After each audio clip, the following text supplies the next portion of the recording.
I'm excited to bring on a friend of mine, Deidre. I remember when I first met her, she said, think of daydream without the M. So Deidre Diamond, the founder and CEO of CyberSN. She's going to talk to us today about a retention strategy before a hiring strategy and what that means and what that looks like. So Deidre, would you like to jump in? I would love to. It's great to be with you. Awesome job. Thank you. I'll let you take it away. Yay. It's awesome to be with everybody. Kudos to the entire team that put this event on and to Cyber Jitsu. I think I adore you all. I'm going to share my screen here and get going. Oops, wrong screen. Sorry about that. All right, so we're a little bit behind on time, and yet I'm gonna be able to cover everything because we need to talk about this topic. I'm 50 years old now, about to turn 51, and I have been participating in this conversation about diversity for a very long time. And it was just a few years ago where I realized that we have the conversation backwards. We are spending a lot of time, only speaking about the importance of diversity and what it means to have the correct hiring strategy for diversity. And while that is super important and necessary, it's only a part of the conversation that we're really having, which is around equality and also specifically in the security space. The conversation is about protecting ourselves and being able to defend ourselves. And so beyond equality, meaning women wanting and needing to have the same rights as everybody else to participate in business, there's also the notion of we cannot defend ourselves as a country, as individuals, without having half of our population involved in this skill set of protecting and serving society. And that is really what cybersecurity jobs and careers is all about. It's about a societal grouping to protect ourselves. And so, when we think about jobs and careers and we think about having diversity, what we've seen in the last 5 years is that we've done a lot of work to bring women and other underrepresented represented humans into our space, and yet we've had a lot of turnover. In fact, our DEI leaders themselves have very short life spans at organizations before they're moving around. And that's when I started getting into this conversation to say, hang on a second here, we're only focusing on half of this conversation. And we have to really look at the other half, which is how do we retain and how do we have a happy organization? And what does that look like? People asking me these questions over the recent years, and somebody that has such a rare experience as I do, meaning I was hired out of college by two serial entrepreneurs. I worked for them for 21 years across 3 different companies before I founded my own organization.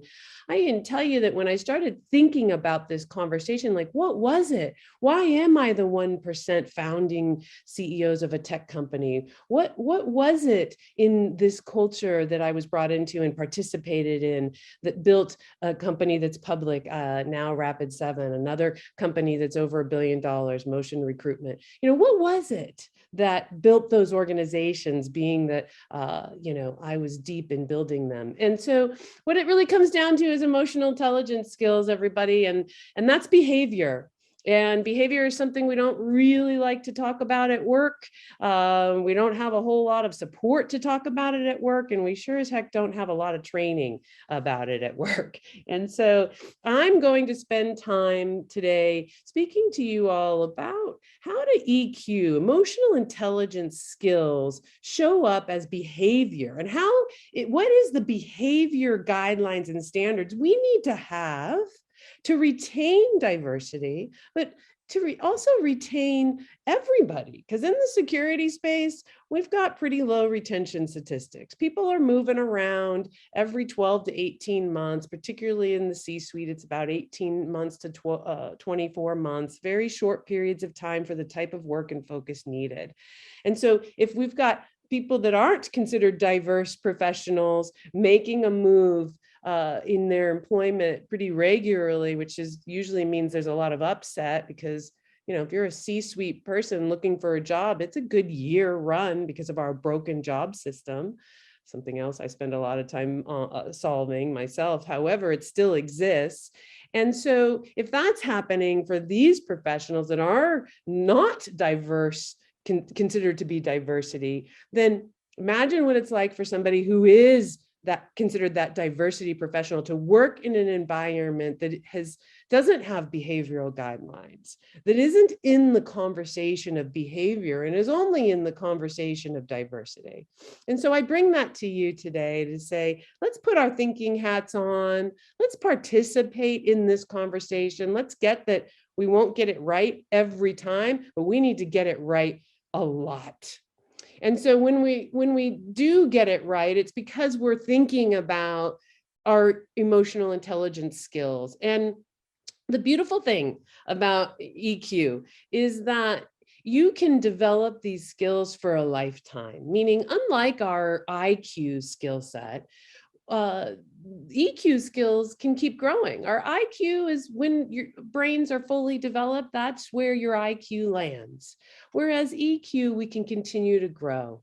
And so really what I want everybody thinking about here is what are the skills? And I'm going to talk a lot about the skills and I'm going to talk about the foundation, but what are the skills that allows us as an individual to have the capacity to be aware and to control and express one's emotions, right? And to handle those emotions, interpersonal relationships judiciously and empathetically. This is the skill.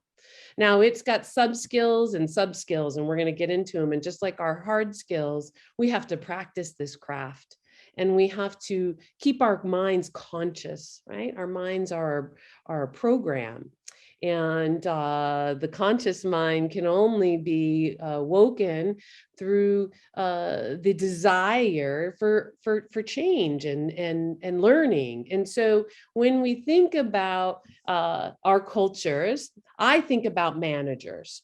And I think about the most important thing is that managers have high emotional intelligence. Now, they can be taught that and we can give them programs and what have you if we want to promote them, or we can find those people who are high in emotional intelligence. Being a manager means that we're responsible for the people that work for us. It literally is a job being responsible for others, and therefore our words and our behaviors matter the most. Because when we have control over somebody else's career, their job, their livelihood, their money, all of that is one and the same. There is a very serious social responsibility to that role. And so our personalities must already be high in, or we must put ourselves in the training of self-awareness, how others perceive us, how others think, feel, and perceive about us, empathy, and the ability to bring empathy into business. Motivation, we're driving and running operations. And so, there's a big piece of motivation to that. Self-regulation. We can't, as managers, really be high emotionally intelligent if we're not thinking about how to care for ourselves and regulate ourselves. And you're going to see all of this in my behavioral standards. And ultimately, our social skills, how we interact with others? And is that interaction powerfully positive all the time? It really has to be, again, to be in the seat of managing others. So when I think about diversity, I think about inclusion, I think about emotionally intelligent managers, and I think about a recipe. Meaning it isn't one thing that I can point to in any of the cultures that I've been so lucky to be a part of and leading and building large groups of people. It is all of these things. And I didn't say I needed 7 or I needed 10 or I needed 5. I literally spend a lot of time when I rolled this out late last year. I spent a lot of time really thinking about what was it?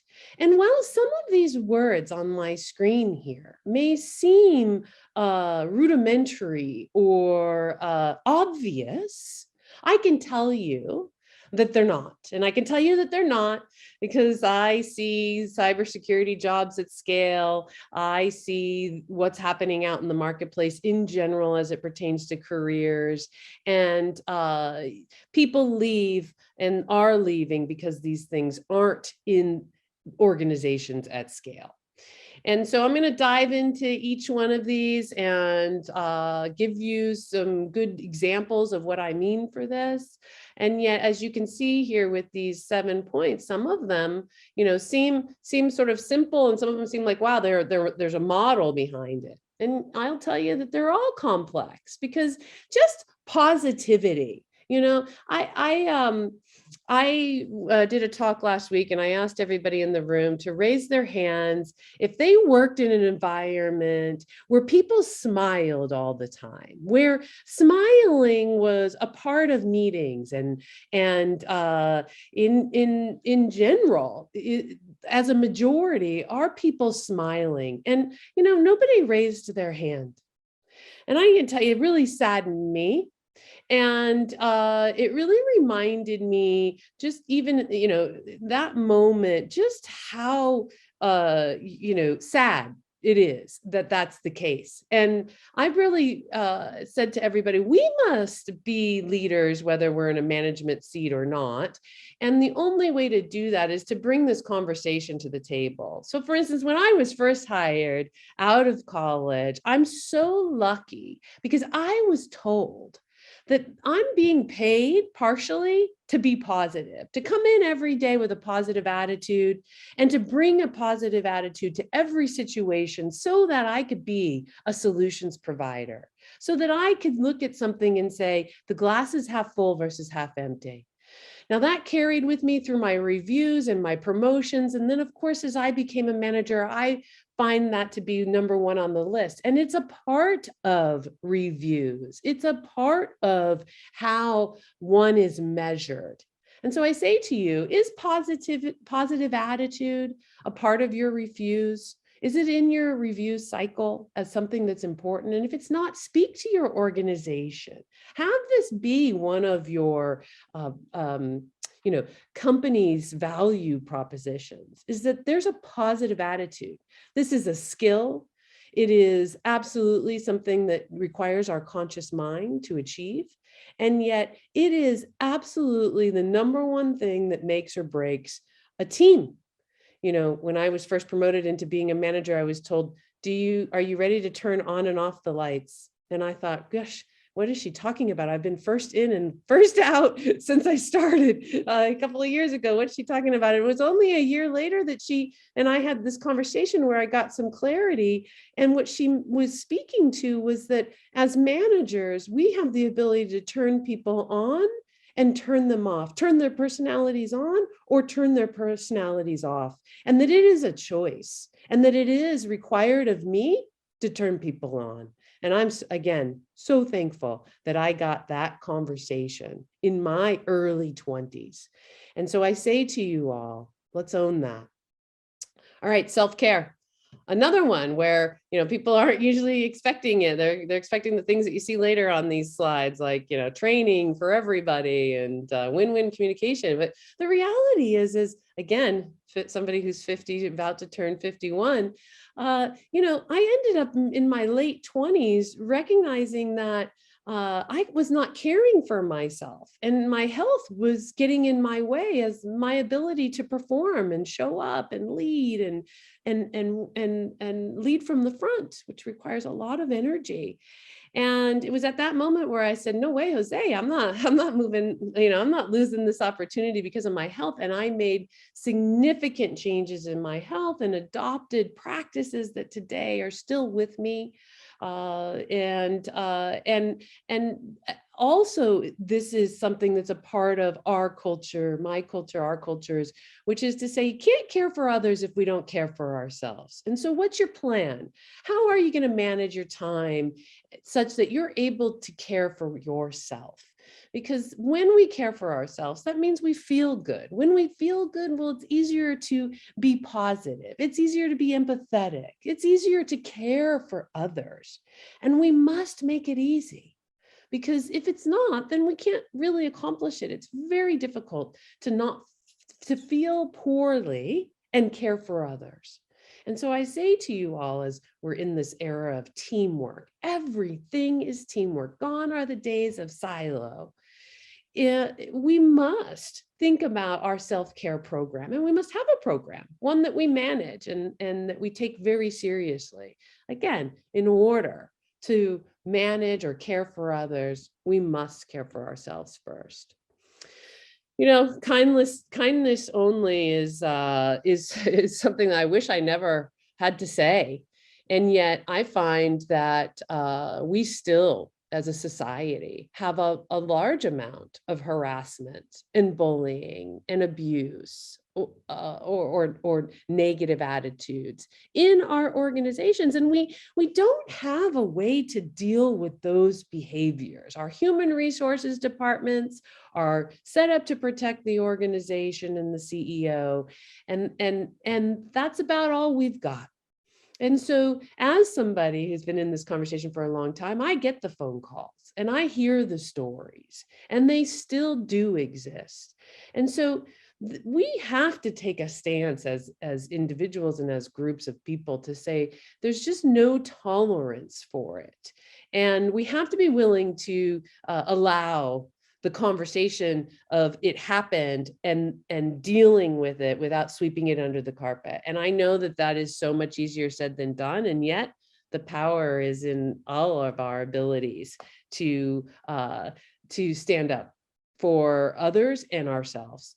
And so when I speak to this, I really say, again, core value proposition has to be, all of these things have to be a core value proposition. All right. There is no such thing as having an inclusive environment if only certain folks are getting training and investment in. And there's no such thing as inclusivity if there isn't a plan for everyone's career development. And so this is the number one reason people are leaving their jobs today looking for a new home. Right underneath it is culture and behavior. Of course, you'd know that they go hand in hand, because if you've got a culture that's caring for people and behaviors are positive, well, then there's most likely a program to train and develop. I mean, we're in an era where our skills are constantly needing to be defined and developed and grown. But we're also humans, and our brains like it, and our brains crave it, and we all want to learn. So to say that we are inclusive or have a diversity program, and yet our program isn't about every single person in the organization having a plan for career development, we're not inclusive. And I've watched the landscape of jobs really change as it pertains to training. In the first half of my career, training was expected, normal in everybody's world, constantly a part of society. And now today, fast forward, let's say the last 15 years, it's become a rarity. And part of it is the willingness to spend the money. It's not a one-time conversation. It's not a one-time cert. It's a consistent training program. And part of it is society's acceptance of the revolving door as if it's not a behavioral problem and it's more of the shortage of talent. And I think that if we're willing to really look in the mirror and really look at where we're investing and recognizing that our investments in people are small, then we can change this way of thinking. Everybody wants training, everybody wants to be developed, and everybody wants promotion. I mean, promotions are in essence capitalism in itself, in that money comes with promotions almost always. And so who doesn't want a promotion? If for any one reason other than money, which we all need to survive and keep a roof over our head and be out of harm's way and get educations for our family. I mean, you can't do any of that without money. And while I don't love that system, I know that system. And so if we don't have very transparent promotion criteria, well, then how can we be inclusive? Because the opposite of not having transparent promotion criteria is that people get promoted based on favoritism, based on relationships, based on who knows who the most. And I can tell you, in that scenario, it will not be the professional that's deemed diverse, because they will not have come from, most likely, those relationships. And so we've really got to take a look at what that criteria of promotion looks like, and we have to own it. So I came up through sales, and tech came later in my career, and in terms of tech sales. And I can tell you that sales is probably the only career where it's so easy to see, who's being promoted and why, because it usually comes down to revenue numbers. And so in my business of sales, let's say, it was always obvious if it wasn't fair. And in our organizations, it was, and I watched all my friends work in organizations where it wasn't, and that caused a lot of attrition. Because when people can see the unfairness, it's definitely going to cause attrition. And even when they can't see it, they're going to feel it. And so if we want to retain diversity, and we want to retain in general, we have to have a fair system for promotion, and it needs to be very transparent. All right. Well, win-win communication, again, being one of the lucky ones to get such wonderful training out of school. This has been so valuable to me.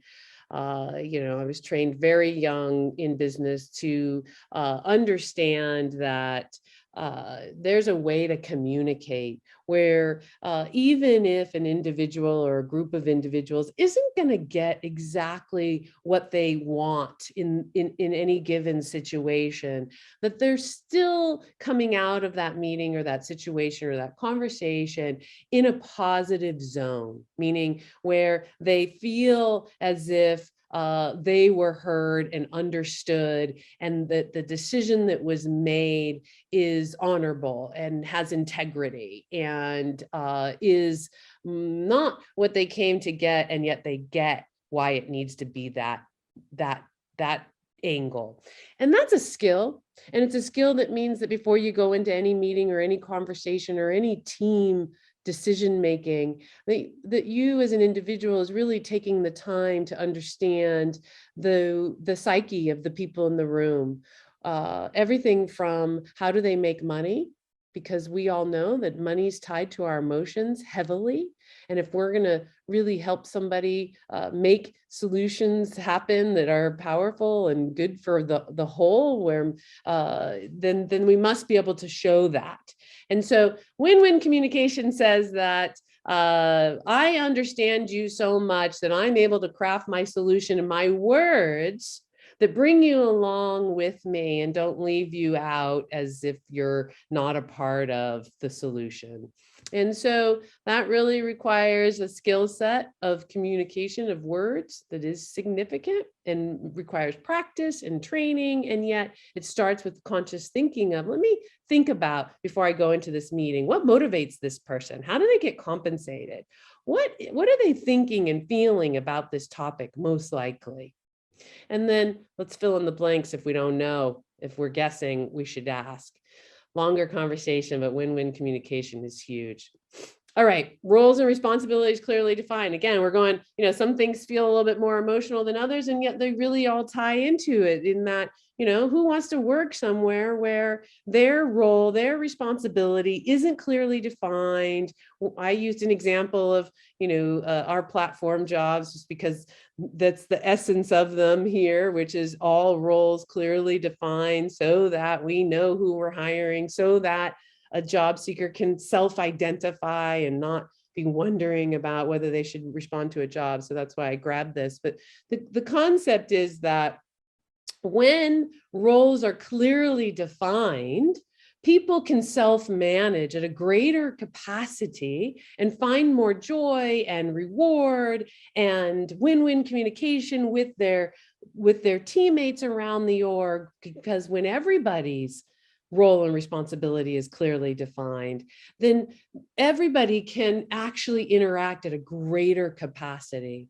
And so I say to everybody, not just in security, but in every department, this is how communication around an organization can stay powerfully positive, can actually have more win-win conversations, can really take the relationships out of decision making and really understanding what people's domains are and how they spend their time. It is critical, absolutely critical. All right, here we're gonna wrap up here in a minute. This is my EQ tree. I made it a tree because of what I said in the beginning of our conversation, which is that you can grow your EQ. It has not capped out, no matter if you're of the age of the brain of being full development or not. And so these words on this tree are words that are very important to myself and the cultures that I work in, and are the reason why I've been able to participate in growing very successful organizations, both financially and emotionally. And while we don't have time to get into them all today, I certainly have videos on all of these and have talks on them that you can find on YouTube. And I really want everybody to understand is that just like your hard skills, these soft skills, these things that you see here, for instance, even love, which is super, a lot of people, when I say what's on here that kind of gets you like, huh? Love is always the first one. And, I was taught that my willingness to confront others means love. And it's so darn true, because if we really care for somebody, then we're willing to have conversations with them. And so love is not sex. Love is the willingness to communicate. And so as you look at all these words here, and my slides will be made available, and we'll put them in Discord for you, I want you to really think about the fact that these are skills, and that keeping them visual for yourself will allow you to stay conscious to these skills. And it's the conscious mind that will allow us to own these skills and to find more joy, which is ultimately what we're talking about. If we're being retained, if I choose as an individual to stay at an organization for years and years, then I'm most likely happy. Like there's nothing wrong with staying at an organization. Years I've heard that it's bad. People say, no, it's only bad if you're not happy. If you're happy, it's the best thing that could happen. It is, you have won in life. If you can enjoy work, then you have won. And I say we must enjoy work. This community of all communities must enjoy work. We are the protectors. We are the ones who care and are caring for others at a great capacity. And so we must be able to enjoy our work. In fact, I find our retention statistics to be our largest vulnerability as a community, meaning if our cybersecurity professionals who are here to protect us are unhappy at work to the tune that they are, which is a high one, then they are vulnerable. And therefore, we as a society are more vulnerable. And so to those of you running organizations, to those of you managing people, I am putting out a call to arms to make emotional intelligence your value propositions as an organization, and to define the skills, as I have here, that allow your organization to prosper with emotional intelligence. And when you do, you will find inclusive behaviors are in your organization, and therefore your diversity efforts to hire those of all kinds of backgrounds will be successful. And by successful, I mean you will retain and you will have a group of people that are happy. And that's the most important thing. So thank you for having me, everybody. It was wonderful to give you this message. Reach out to me anytime. I'm here to serve, and it is my purpose. Awesome. Thank you, Deidre. That was so good. Emotional intelligence is it's so important. And there's a lot of resources out there that we can tap into to learn more about that and how we can, adjust. We so appreciate you being here. And if case people haven't heard, Day of Security is coming back in May, right? Yeah, May 11th. We've had Oh, 2 digital conferences last year of 1,100 women. So yes, May 11th, it's free. Join us if you want to learn yeah, about security or you're in security. It's a there you wonderful. go. Awesome. All right. Thank you, Deidre.